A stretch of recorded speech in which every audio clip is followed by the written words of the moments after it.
Hey guys, Solar here, back again with another review, and today we'll be taking a look at the Masters of the Universe Origins. Domo arigato, Mr. Roboto. So without further ado, let's get into it.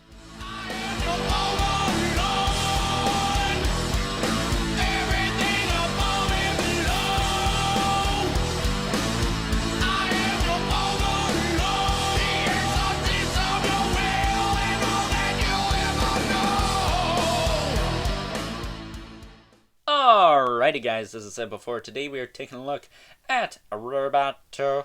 He is part of Wave 3, the Masters of the Universe Origins line from the fine folks over at Mattel. Not so fine folks in this case because, well, let's just say I've been able to dodge the quality control bullet for this line. Pretty much the entirety of the line. Well, that ends today, and we'll get into that in just a moment. Starting off with the mini comic. He comes with the same mini comic as all the other figures in the wave. We took a look at this in a little bit more detail in the Merman review from the other day, so check that out if you haven't already, if you want to see more on that. And also, for those of you who don't have time to watch every single video I did from this wave, I will be doing an overview tomorrow on the entire wave. I'm also going to throw Panther into the mix because he came out around the same time, right? Right. So, other than that, he also comes with a little pea shooter and buzzsaw axe thingy. He came packaged, I think, with the axe hand on, but I prefer the little pincer claw here. Stand up, buddy. Or as I like to call it, the titty twister. Yeah. But you can take the little axe hand, plug it in like so. That's what she said. Or you can go big or go home and give him the Jagunda pea shooter. Double barrel, no less. Suck on that, trap jaw. But yeah, and funny story, I actually have a vintage Roboto in storage.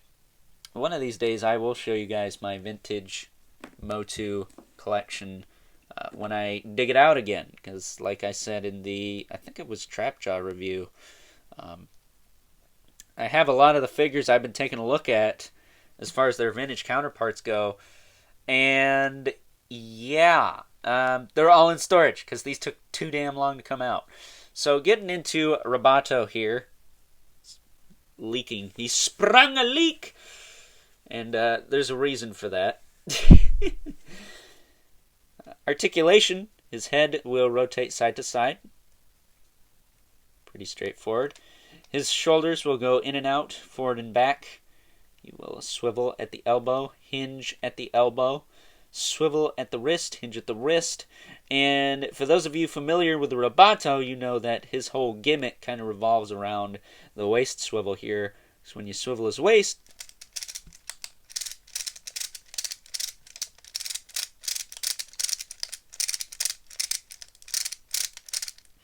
the gears in his torso will rotate, and his jaw will kind of, well, on this version, more or less quiver, like kind of like Beaker from the Muppets. And I had to put a little bit of soap in mine, which is why he's got oil leak coming out of his ass.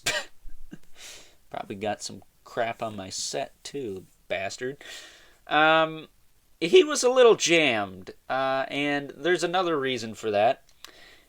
Mine doesn't exactly pig in all the way at the waist, so on top of the fact that he gets jammed, the peg doesn't go deep enough to, quote-unquote, activate the gimmick for the most part. It's working now, because I loosened it up, but yeah, not the best. Probably because they thought it was a good idea for him to do this.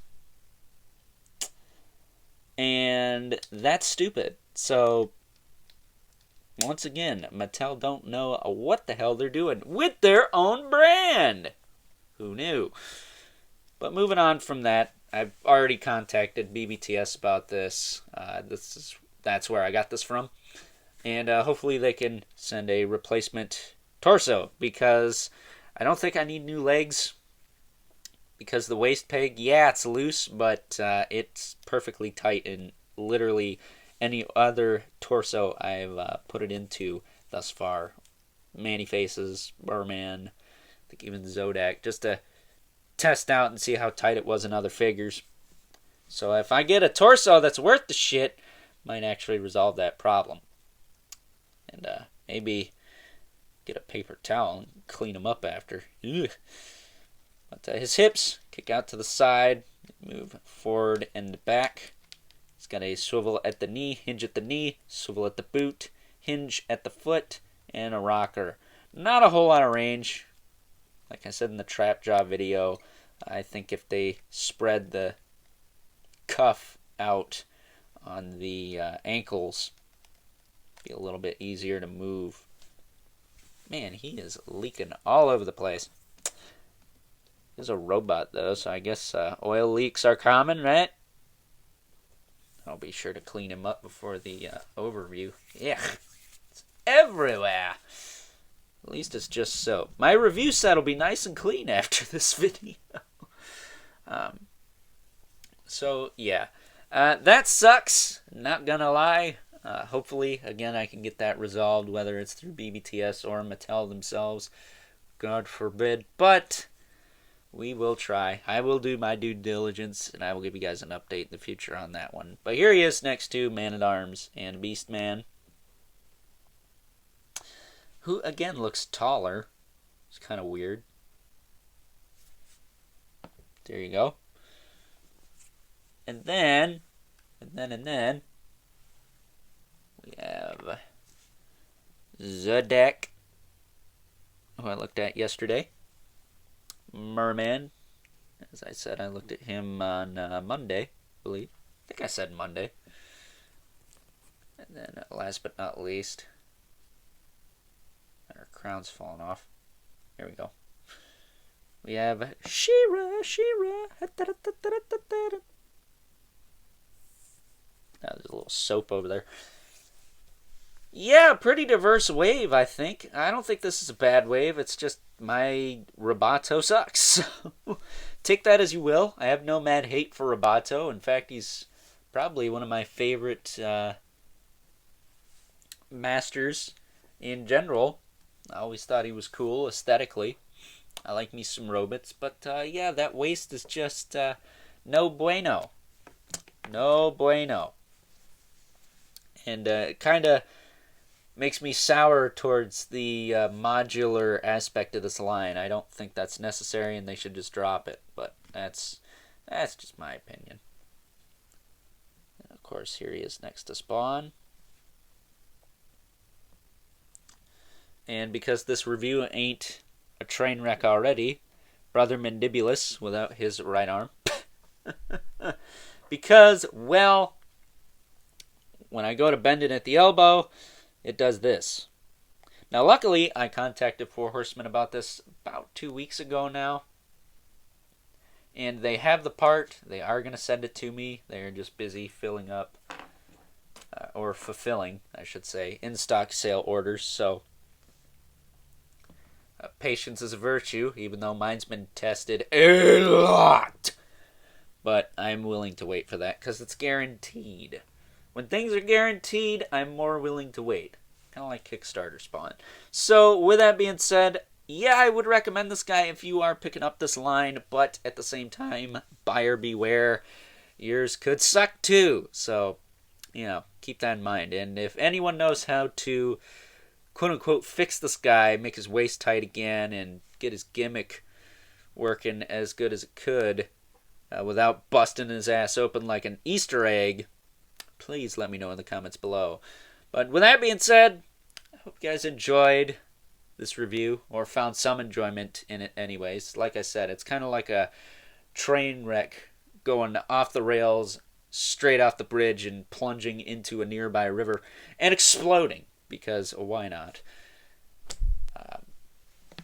And as always, don't forget to like this video, hit that subscribe button and the notification bell so you know whenever I upload more reviews. God forbid they are like this one.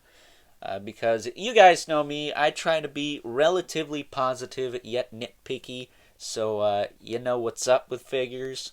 And I don't like posting negative stuff. I really don't. The world's negative enough. I say it at the end of every video. The world sucks enough as it is.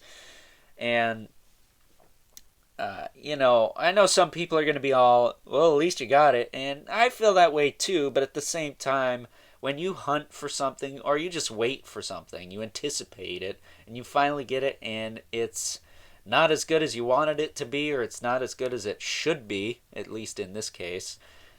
That sucks. No matter who you are, that sucks. That really blows. Like, if my Kickstarter spawned, God forbid there was something wrong with that, I would have been super disappointed. I might not have even reviewed it because of the anticipation, the wait, how much I love Spawn, you know?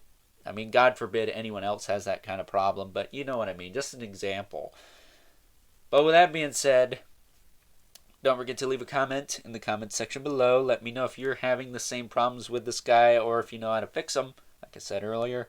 And as always, also as I said earlier, keep the comments civil because the world sucks enough as it is. And until next time, I'll catch you guys later, hopefully on a much brighter note.